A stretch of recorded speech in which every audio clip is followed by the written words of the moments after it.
Alors, les États de la France regroupent les sociétés étrangères qui sont implantées en France et qui investissent en France. On représente, nous tous, à peu près 2,2 millions d'emplois.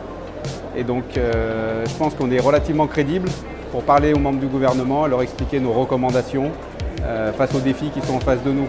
Et je pense qu'en France, il y a 4 défis. Il y a le défi financier, avec la hausse des taux d'intérêt et l'inflation.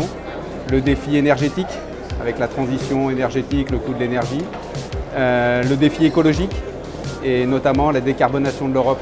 Et je pense que les industriels étrangers présents en France ont plein d'idées et de recommandations à partager avec le gouvernement. Le message clé que je voudrais faire passer, c'est qu'en France, il est possible d'innover et il est possible d'être compétitif.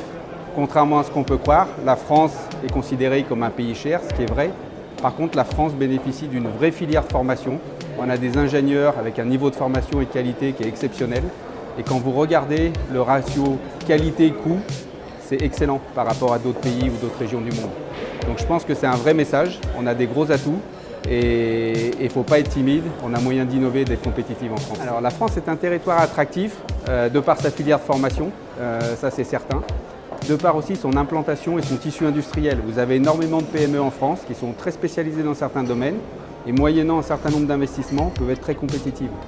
Et donc en France, et Carrier c'est ce qu'on fait, on est capable de produire en France et d'exporter et d'être très compétitif. Si vous comparez par rapport à d'autres régions du monde, on fabrique en France et 70% de notre production part à l'étranger. Et on est sur les territoires étrangers comme le Moyen-Orient en compétition avec les concurrents asiatiques ou américains et on n'a pas de problème de compétitivité.